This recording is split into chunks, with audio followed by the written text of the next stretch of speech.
Okay, so we have our equation of the line from our calibration curve or standard curve right over here. This is our y-intercept and our slope over here.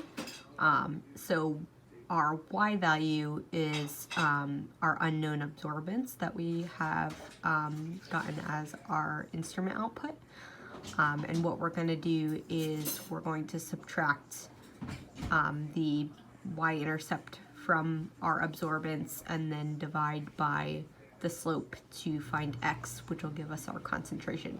So over here I can go, I actually typed in our y-intercept and slope, well I actually copied and pasted them here just for ease of use. So I'm going to hit equals. I'm going to click on the absorbance for the first sample, and then I'm going to hit minus, and here's the y-intercept, and then I'm actually going to put this in brackets, and if it gives you an error message because you did it out of order, don't worry about it. Just hit, allow or whatever, and then divided by the slope here again. So that's the algebraic rearrangement. Now if I drag this down, you'll get an error code for the other ones here, and that's because it's not really sure which of these numbers you want to stay the same.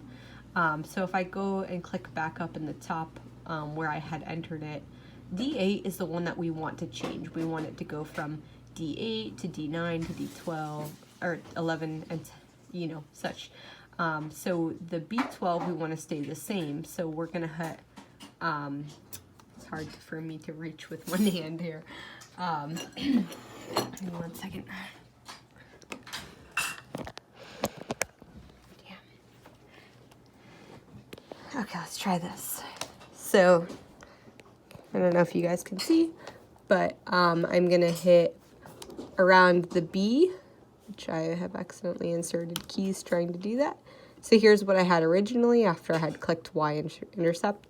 I'm going to put dollar signs around the B, and that'll tell it to hold the whole B12. And then same here around the letter, I'm going to put those dollar signs.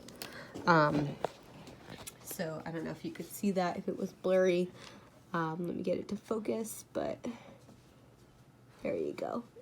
So that tells it to hold these two things constant when you drag it down, and it'll just change this value based off of what is next in line in the table. So pull this guy down, and voila, we have that. Now, typically we like to record sig figs, and these numbers are, calculated with many digits. We have 2 sig figs up here. Since this was like an exact concentration using a pipette, we do actually have an extra sig fig there. So I am thinking that this will be 2 sig figs. So what I'm going to do is now that they're all highlighted, if they weren't I would highlight them, right click. You're going to go down to number, where's number, or format cells rather, format cells, and that brings up this dialog box. Get it to focus there.